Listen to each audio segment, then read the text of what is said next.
Bonjour à tous et bienvenue sur Club X. Salut Aurélien. Salut Polo, salut à tous. Alors aujourd'hui on se retrouve pour parler un petit peu de casque avec Arceau et voir un peu quelles sont les caractéristiques qui sont importantes et à prendre en considération lors de l'achat. Alors on a noté vraiment une liste de caractéristiques différentes pour chacune des casques et on va voir pour chaque caractéristique quels sont les points positifs et les points négatifs. Et on commence par le fait que le casque soit enveloppant ou pas. Alors on a deux exemples sur le plateau. La question un peu du gabarit du casque, voilà, c'est qu'en gros sur le panel qu'on a de casques ici, on a des casques très légers comme celui-ci et des casques beaucoup plus lourds et massifs, voilà, comme celui-là.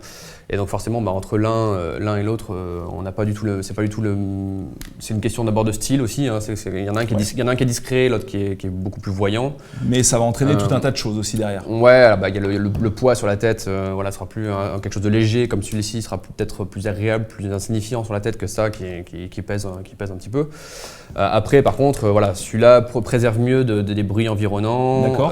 Il a un son typiquement avec beaucoup plus de basse parce qu'on a des gros coussinets qui ferment complètement l'oreille. Donc ça va directement un impact sur la qualité musicale. Enfin, c'est pas tant la qualité que le type, parce que ça pourrait être, le son pourrait être assez mauvais, mais en tout cas le son va être plus puissant, et en tout cas, et souvent on tire un peu plus sur la basse, notamment quand on a des gros coussinets qui calfeutrent complètement.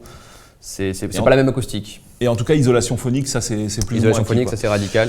Alors on voit que tu as des casques qui sont quand même un petit peu plus gros et qui vont pas forcément envelopper l'ensemble du pavillon auriculaire en fait. Celui-là. En casque, c'est intermédiaire. Quand on parle d'oreillettes, on a différentes oreillettes. On a les oreillettes un peu plates comme ça, mais qui rentrent toujours dans la gamme de ce qu'on appelle les supra-orales, qui se posent sur l'oreille. On a ça reste aussi du supra-oral, mais bien que ce ne soit pas plat, on voit qu'on a un cercle, on a un coussinet en rond comme ça, mais ça va quand même se poser sur le pavillon de l'oreille. Et après on a du casque qu'on appelle circumoral, qui lui fait le tour. Là on a un bel ovale comme ça, l'oreille vient se mettre dans l'ovale, et donc là on est complètement calfeutré. Alors, tu me parlais des gens qui ont des lunettes ou pas de lunettes, ça peut avoir un impact, le fait de choisir vraiment des choses qui vont se mettre complètement sur l'oreille. Typiquement un casque comme celui-ci. On va prendre l'exemple de celui-là. Celui-là, là, voilà, pour changer un peu, qui a un casque donc supra avec un coussinet plat. Si on a des lunettes, voilà, qu'on met le casque comme ça, les branches sont sur le dessus, ça appuie pas dessus. T'es pas gêné. Voilà, a priori on n'est pas gêné. Ça marche. Si on va mettre ça, qui est donc le Panasonic qui est de type Circum, lui quand je vais le mettre sous les oreilles, si j'ai des lunettes, il va passer la branche. J'ai le coussinet qui va venir appuyer sur la branche, donc ça sera pas agréable. Tes lunettes tiennent mieux en place, mais elles te massacrent un peu le lobe de l'oreille. Le pavillon auriculaire, pardon.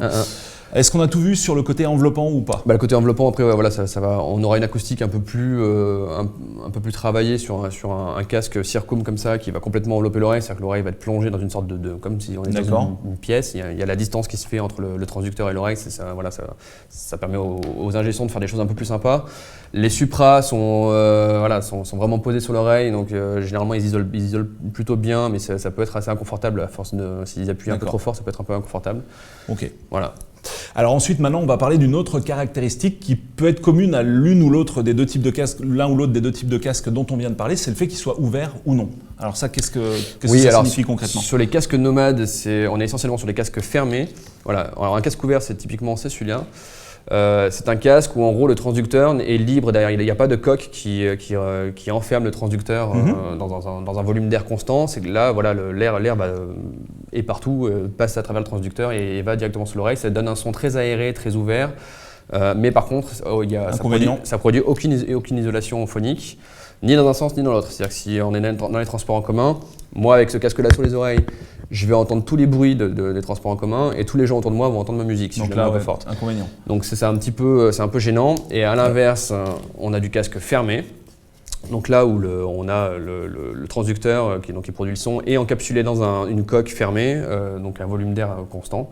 Et donc ça en termes ça produit des sons un peu plus. C'est un peu plus compliqué pour les ingé-sons de maîtriser cet environnement clos. Voilà, ça produit des sons un peu moins ouvert, une spatialisation un peu moins large. Mais tu gênes les autres, t'es moins gêné par les autres. Les autres n'entendent pas la musique. S'il est bien fermé, les autres n'entendent pas la musique et l'utilisateur, le porteur du casque, n'entend pas les bruits extérieurs. D'accord. Alors peut-être encore un petit avantage pour le mode ouvert, c'est peut-être qu'en été, s'il fait vraiment super chaud, du coup, tu as moins tendance à transpirer, on peut imaginer. Ça dépend sur un casque comme celui-ci éventuellement. Ouais. Après les casques ouverts sont plutôt des casques hi-fi qu'on utilise à la maison et donc là on peut avoir des gros écouteurs sur les oreilles qui font quand même transpirer. Voilà, qu'on comprenne bien, c'est pas forcément les casques de petite taille qui sont ouverts, on en trouve de grande taille qui sont ouverts aussi. Oui, bien sûr. Okay. Mais pas trop dans le registre de casques nomades, c'est plutôt des casques fermés. Alors ensuite, autre caractéristique pour le coup très différenciante entre ces différents types de casques, il y a ceux qui vont être actifs et ceux qui ne vont pas l'être. Alors par actifs, on entend qu'ils vont disposer de batteries à l'intérieur et qui vont leur permettre de faire tout un tas de petites choses. Alors comme par exemple, typiquement les casques Bluetooth, bon évidemment ce sera le cas de tous les casques Bluetooth, mais pas que. Oui, non, on a les casques à réduction de bruit, à réduction active du bruit donc. Alors généralement ces casques-là sont plutôt des casques Bluetooth. En tant qu'à faire, on fait une paire de coups. Mais on a aussi des casques comme celui-ci, ce modèle de Philips, qui est à la fois un petit casque filaire, donc 100% filaire, aucun souci avec ça. Mais qui a aussi une petite trappe avec une pile sur le dessus et qui a ces micros, les micros également pour enregistrer les bruits environnants et les compenser par un dispositif actif. Donc là voilà, en réduction de bruit et puis peut-être un peu amélioration audio. C'est sur des casques, c'est plutôt lui, c'est un peu exceptionnel dans notre. On a fait une sélection de casques à moins de 100 €. C'est le seul qu'on ait eu qui avait ce type de dispositif. Sinon les casques actifs. Sont des casques plutôt Bluetooth, quoi. Clairement. Alors justement, quand on parle de casque Bluetooth, une caractéristique importante lorsqu'on achète son casque, on a deux types de casques Bluetooth. Typiquement, il y a ceux qui peuvent exclusivement être utilisés en mode Bluetooth et ceux par contre pour lesquels les constructeurs ont eu la délicate attention de mettre aussi un fil. Ouais, alors je ne sais pas si c'est vraiment un vrai découpage officiel chez eux ou pas, mais en tout cas effectivement, il se trouve que sur le panel de casque qui existe, on en a avec une prise à la fois, on a le micro USB qui sert à la recharge de la batterie.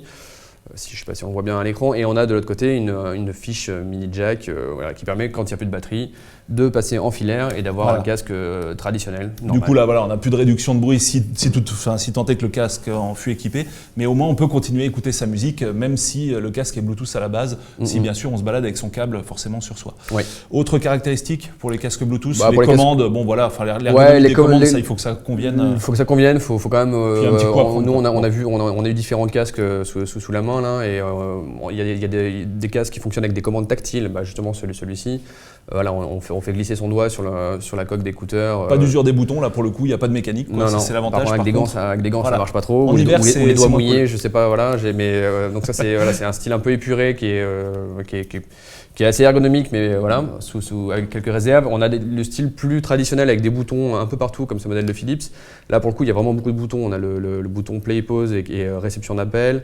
Le bouton pour allumer, éteindre, le bouton d'équaliseur, le volume plus, volume moins, avancer, reculer la chanson. Enfin, ça commence à faire pas mal de commandes. Quand on a là sur les oreilles comme ça et qu'on essaie de trouver le bouton, c'est pas forcément. On tâtonne un peu. C'est pas forcément après, il y a peut-être un petit coup à prendre. Mais bon, ça c'est voilà. Alors, pour clôturer le chapitre du Bluetooth et des casques actifs en général, donc on a parlé de réduction de bruit. Alors, tous les casques Bluetooth ne le sont pas, mais honnêtement, pour toi, est-ce que c'est une caractéristique qui est vraiment sympa et à prendre en compte lors de l'achat ?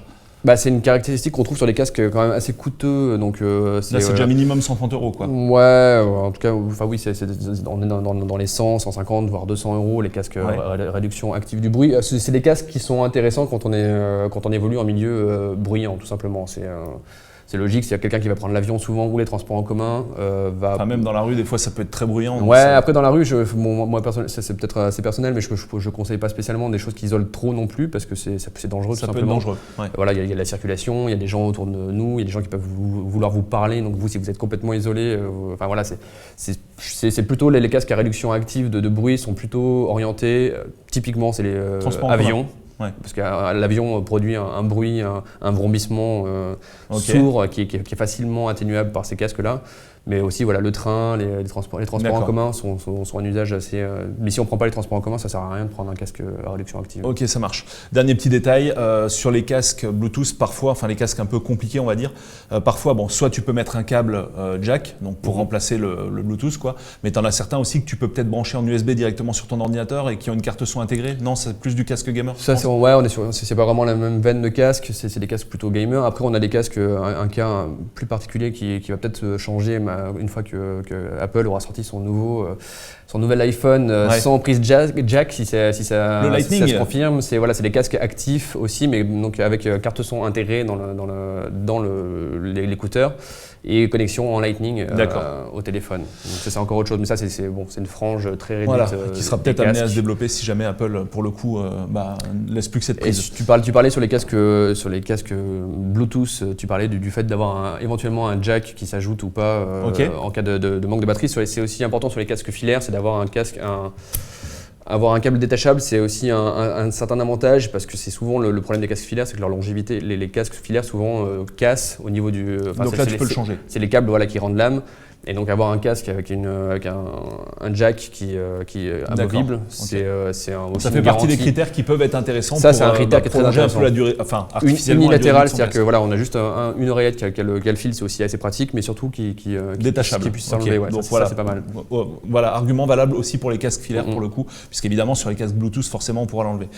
Ensuite, on passe à une autre catégorie, l'ergonomie. Forcément, c'est super important. Et qu'est-ce qui fait que tu vas vraiment avoir plus de chances d'avoir une bonne ergonomie avec ton casque qu'avec un autre? Ce qui est important, c'est d'avoir un casque qui est bien articulé, comme par exemple ce modèle d'AKG où on a déjà il est pliable, alors ça c'est pratique. Ouais, ça c'est toujours un petit pour le ranger, le casque par rapport aux écouteurs, le casque est quand même plus encombrant, donc si on peut le plier comme ceci, donc à mettre les écouteurs à plat et ranger les écouteurs dans l'arceau, c'est toujours pas mal.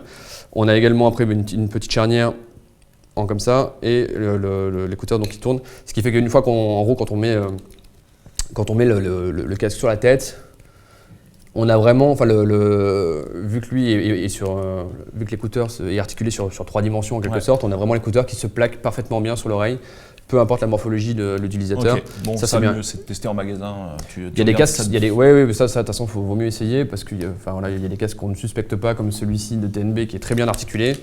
Quand on le met sur les oreilles, typiquement il se plaque mal, il reste un peu comme ça sur les oreilles. Donc on a une fuite d'air en bas et un inconfort en haut.